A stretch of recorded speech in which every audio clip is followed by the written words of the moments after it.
같이 함께 말씀 보겠습니다. 오늘 함께 나눌 말씀은 마태복음 18장 15절에서 20절까지 말씀입니다. 마태복음 18장 15절부터 20절까지 같이 함께 봉독하겠습니다.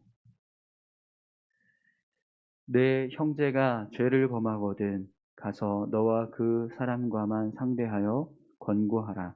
만일 들으면 내가 내 형제를 얻은 것이요, 만일 듣지 않거든 한두 사람을 데리고 가서 두세 증인의 입으로 말마다 확증하게 하라.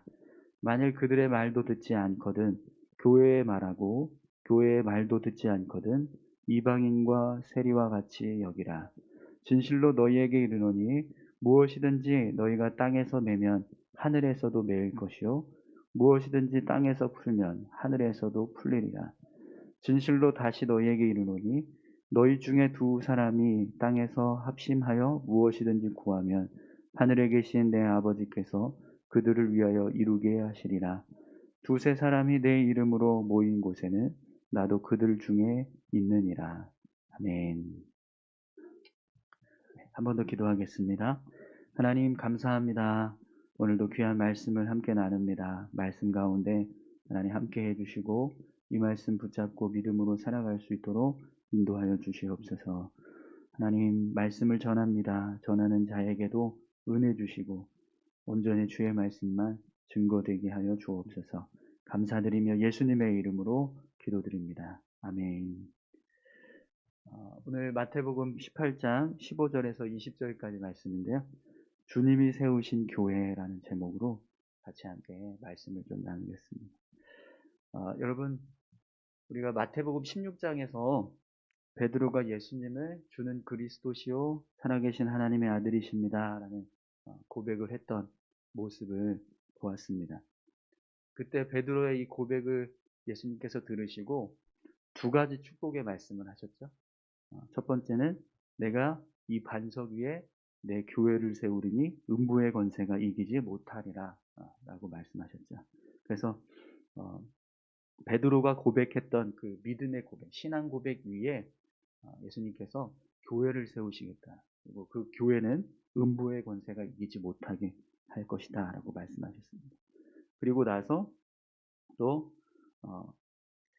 천국 열쇠를 너희에게 허락하는데 내가 땅에서 매면 하늘에서도 매일 것이고 내가 땅에서 풀면 하늘에서도 풀리리라 이렇게 말씀하셨죠. 이 말씀이 사실 베드로에게 주신 말씀이 아니라 베드로가 고백한 신앙 고백에 주신 말씀입니다. 그렇기 때문에 베드로에게만 천국 열쇠가 있는 게 아니라 베드로와 같은 신앙 고백을 하고 있는 믿음의 고백이 있는 모든 사람들에게 주시는 말씀이 되는 거죠. 두 가지 이 베드로의 신앙 고백 위에 두 가지 예수님께서 이런 축복의 말씀을 하셨는데요. 이것은 베드로가 이런 축복을 받은 것이 아니라 베드로가 가지고 있었던 신앙의 고백, 주는 그리스도시요 살아계신 하나님의 아들이십니다 라고 하는 이 믿음의 고백을 가지고 있는 사람들을 향해서 주님이 말씀하십니다. 그렇기 때문에 여러분, 교회는 예수 그리스도를 주는 그리스도시요 살아계신 하나님의 아들이십니다 라고 하는 고백을 가지고 있는 사람들이 모여서 세운 것이 교회가 됩니다. 그 신앙의 고백이 없이 아무리 많은 사람들이 모이고 또 큰 건물이 있다 할지라도 그 고백이 없다면 교회가 될 수 없습니다. 이런 교회를 주님께서 세워주셨습니다. 그리고 그 믿음, 주님이 근본이 되시는 믿음의 고백 위에 교회가 세워집니다. 그런데 오늘 본문 말씀을 보면 그런 믿음의 공동체 안에서 형제 간의 어떤 성도 간이죠. 범죄함이 일어났습니다. 죄 짓는 모습이 일어났습니다. 그랬을 때 어떻게 이 문제를 해결해 나가야 할 것인가, 그것을 지금 말씀하고 계십니다. 15절부터 17절까지 한번 말씀을 볼까요? 내 형제가 죄를 범하거든 가서 너와 그 사람과만 상대하여 권고하라. 만일 들으면 내가 내 형제를 얻은 것이요 만일 듣지 않거든 한두 사람을 데리고 가서 두세 증인의 이름으로 말마다 확증하게 하라. 만일 그들의 말도 듣지 않거든 교회의 말하고 교회의 말도 듣지 않거든 이방인과 세리와 같이 여기라. 어, 어떤 사람이 교회 안에서 어떤 성도들 간에 형제 간에 범죄함이 있었을 때 이 문제를 해결하는 방법은요. 우선 먼저 이 범죄한 일에 관련이 된 어, 오늘 본문에는 내 형제가 죄를 범하거든 이라고 되어 있는데요. 이 죄를 범한 행위는 어, 어떤 특정한 한 사람을 향한 범죄함. 이게 교회 공동체 안에서 모든 성도들을 향해서 행한 죄가 아니라 그냥 어, 두 사람 간에 성도 안에 두 사람 간에 벌어진 어떤 죄의 문제예요. 근데 이 죄의 문제는 그냥 뭐 이렇게 조용히 무마시키거나 넘어갈 그런 죄가 아니라 굉장히 어떤 사회적이나 교회 안에서나 굉장히 큰 어떤 죄의 범죄함의 문제입니다. 그냥 넘어갈 수 없는 죄라는 겁니다. 그러면 이 문제를 이런 죄가 벌어졌을 때 이런 행위가 일어났을 때 어떻게 해야 되는가? 우선 먼저 그 죄를 범한 당사자, 피해를 입은 당사자가 다시 그냥 조용히 가는 거예요. 그래서 그 사람에게 회개할 것을 권유하는, 다시 돌이킬 것을 권고하는. 이것을 하는 이유는 그 죄를 범한 사람이 돌아오는 거예요. 다시 그가 하나님 앞에서 세워지게 하기 위해서. 그런데 문제는 그가 그 당사자의 권고에 응답하지 않아요. 듣지 않습니다. 그러면 어떻게 하라고 말하죠? 한두 사람을 더 데리고 가서 두세 사람의 말에 말마다 확증하는 일을 하라고 합니다. 왜 이렇게 하냐면 우선 내가 혼자 가서 이야기하는 것은 그 사람과 나와의 어떤 당사자의 이야기이기 때문에 서로 어떤 관계에서 이런 일이 일어나는지에 대해서 알고 있지만 이것이 진짜 범죄한 일인지 아니면 그냥 아무 일도 아닌데 범죄한 것처럼 꾸민 것인지 이걸 알 수가 없습니다. 그래서 한두 사람을 더 데리고 가서 이게 진짜 교회가 범죄한 것으로 이렇게 확정할 수 있는 그런 어떤 모습인지를 확인하는 과정을 거칩니다. 그래서 말마다 증거하라라고 말씀합니다. 이 두세 사람이 같이 함께 가서 이 사람이 행한 어떤 죄에 대한 모습을 확인하고 그것이 진짜 죄인지를 판단하면 그때서부터는 증인들이 되어서 이야기하라는 거죠. 그리고 이 두세 사람의 증거를 통해서 확증했음에도 불구하고 그래서 다시 한번 권고했음에도 불구하고 이가 말을 듣지 않고 회개하지 않았을 때는 교회 앞에 세우라고 합니다. 교회 앞에 세우는 이유는 교회는 주님이 세우신 몸된 교회로서 교회가 가지고 있는 영적인 권위를 가지고 이야기하라는 거예요. 그래서 이게 마지막 최종 단계입니다. 근데 교회 앞에 세워서 교회가 권고하는 말도 듣지 않는다.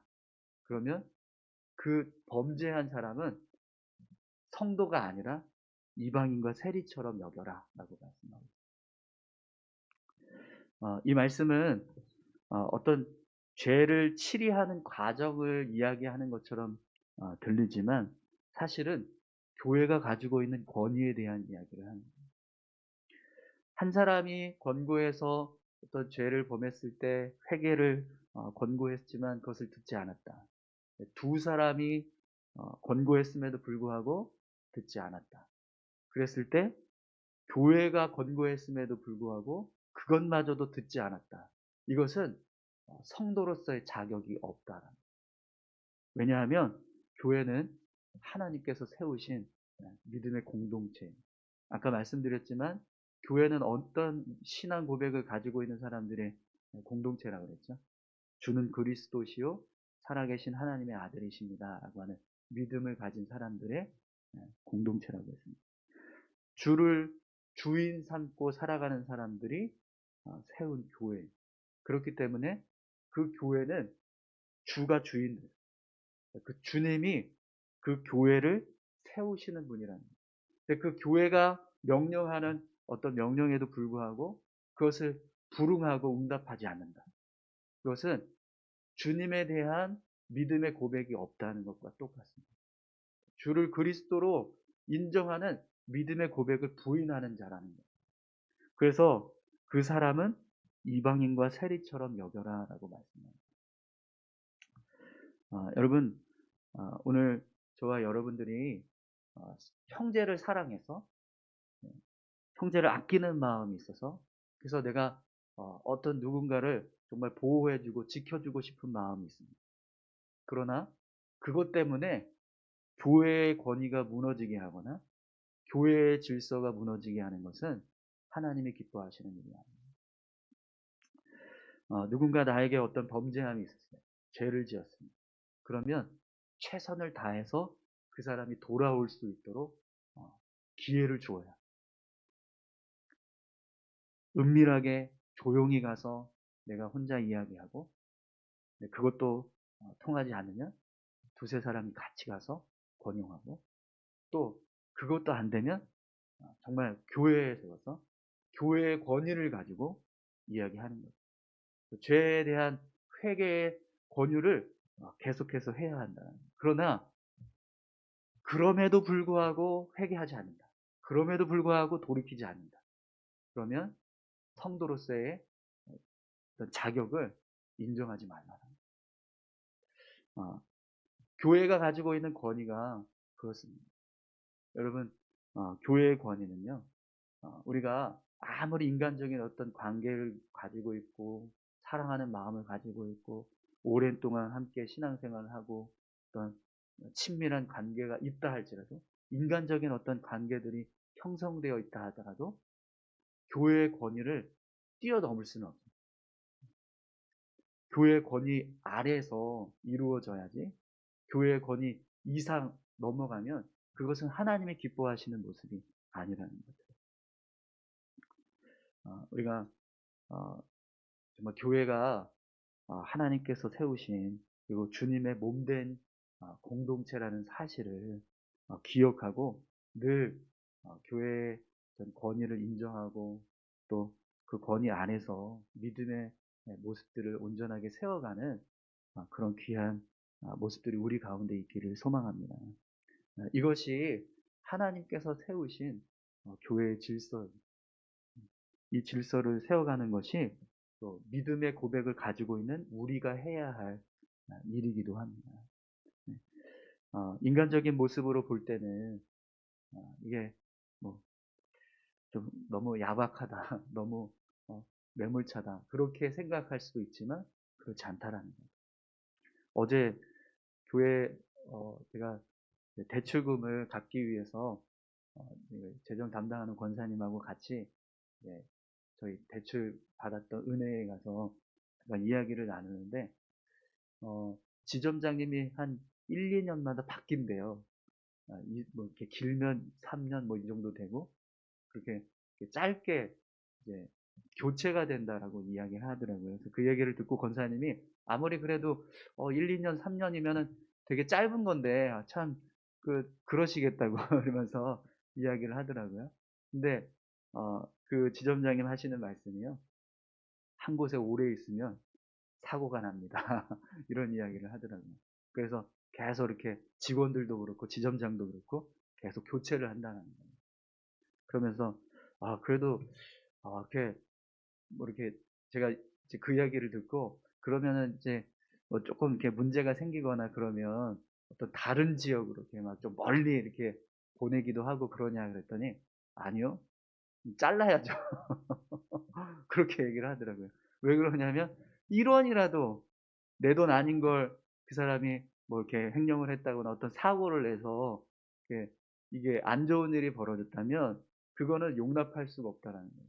그래서 그런 일을 행한 사람은 그냥 뭐 이렇게 사직시킨다 이렇게 딱 얘기하더라고요. 그래서 그러세요? 굉장히 단호하네요. 저희는 그렇게 안 하는데 이런 이야기를 했었거든요. 교회는 그렇게 하지 않잖아요. 교회는 어떻게 해서든지 예, 권유하고 또 회개할 수 있도록 권고하고 계속해서 이야기하고 또 기도해 주고 그런 모습들이 필요합니다. 그런데 그렇게 할지라도 끝까지 변화되지 않는다. 그럴 때는 교회도요, 기준이 있다라는 거예요. 한계선이 있다라는 거예요. 그 한계선이 어디냐면 교회의 권위, 교회가 가지고 있는 권위조차 인정하지 않는다. 그건 성도가 아니라는 거예요. 오늘 저와 여러분들이 교회의 권위에 순종할 수 있기를 소망합니다. 또 교회는 하나님께서 세우신 몸된 곳이다. 예수님이 머리 되시는 그리스도의 몸이다. 이것을 기억하고 우리가 정말 겸손하게 교회 앞에서 믿음의 삶을 살아가야 될 줄로 믿습니다.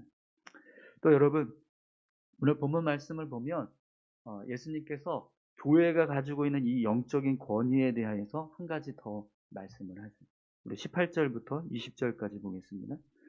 진실로 너희에게 이르노니 무엇이든지 너희가 땅에서 매면 하늘에서도 맬 것이요 무엇이든지 땅에서 풀면 하늘에서도 풀리리라. 진실로 다시 너희에게 이르노니 너희 중에 두 사람이 땅에서 합심하여 무엇이든지 구하면 하늘에 계신 내 아버지께서 그들을 위하여 이루게 하시리라. 두세 사람이 내 이름으로 모인 곳에는 나도 그들 중에 있느니라. 아멘. 어, 예수님께서 너희에게 이르노니 이렇게 말씀을 합니다. 이 너희가 누굴까요? 예수 그리스도를 믿는 믿음의 고백을 가진 사람, 성도들을 말합니다. 그러니까 성도들이 함께 모여서 무엇이든지 구하면 땅에서 매면 하늘에서도 맬 것이고 무엇이든지 땅에서 풀면 하늘에서도 풀리는다. 이렇게 말씀하세요. 이거 언제 말씀하신 거죠?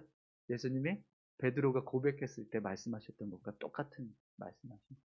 그러니까 신앙 고백을 가지고 함께 모여서 우리가 기도하면 이곳에서 우리가 매이게 해주십시오라고 간구하면 하나님이 그것을 매이게 하신다라는 거예요. 풀어주십시오라고 하면 하나님이 그걸 풀어주신다라는 거예요. 19절에도 보면 다시 너희에게 이르노니 너희 중에 두 사람이 땅에서 합심하여 무엇이든지 구하면 하늘에 계신 내 아버지께서 그들을 위하여 이루게 하십니다. 교회가 함께 모여서 기도하는 것을 하나님이 들어주신다는 거예요. 근데 왜 들어주시냐면 그 이유가 있어요. 20절에 뭐라고 말씀하시죠? 두세 사람이 내 이름으로 모인 곳에는 나도 그들 중에 있느니라.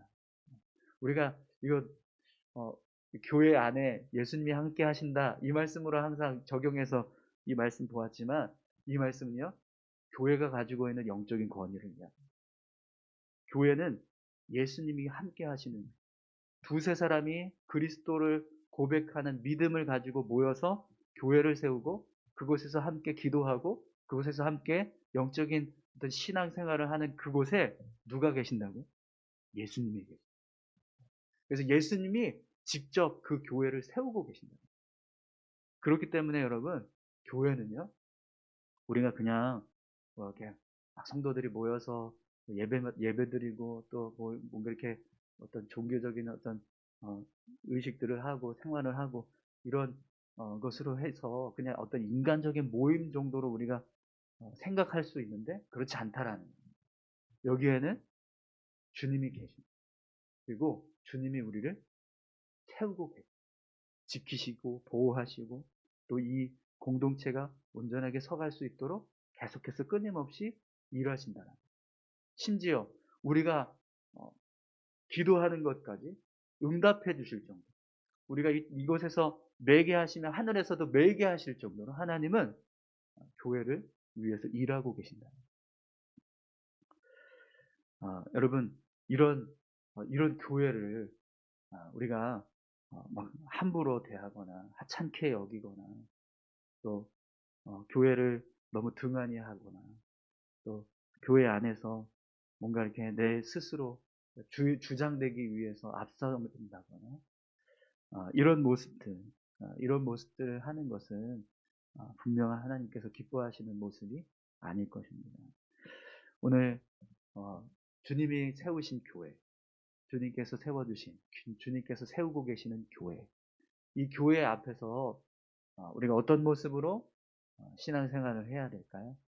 겸손하게 주님의 말씀 앞에 순종하면서 또 이 교회를 더 사랑하고 교회를 세우기 위해서 더 연합하고 합심해서 그렇게 섬겨가는 모습, 그 모습이 오늘 하나님께서 우리에게 바라시는 믿음의 모습이 될 줄 믿습니다. 특별히 교회는 영적인 권위가 있어요. 주님이 세워주신 영적인 권위.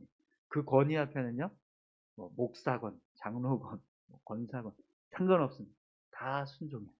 다 복종하고 다 순복해야 해요. 이것을 여러분 우리가 같이 함께 믿음의 고백을 가지고 그렇게 교회를 위해서 더 사랑하고 몸된 교회를 세우기 위해서 함께 연합하는 그런 믿음의 공동체가 되기를 간절히 소망합니다. 우리 같이 함께 이 시간 기도할까요? 혹시 여러분 기억나시는 분들 중에 교회에 대한 어떤 불만이나 또 교회가 가지고 있는 여러 가지 어떤 연약한 모습들 때문에 교회를 좀 등한히 하고 계신 분들이 계시다면 그분들이 다시 한번 교회를 사랑하는 마음을 가지고 또 교회가 가지고 있는 이런 영적인 권위 앞에 순복하면서 다시 나아올 수 있도록 그렇게 함께 기도해 주셨으면 좋겠습니다. 또 우리 모두가 교회를 사랑하고 더 교회를 위해서 헌신할 수 있는 그런 귀한 모습들이 있게 해달라고 함께 다 같이 기도하겠습니다. 하나님 아버지 감사합니다. 하나님 주님의 몸된 교회를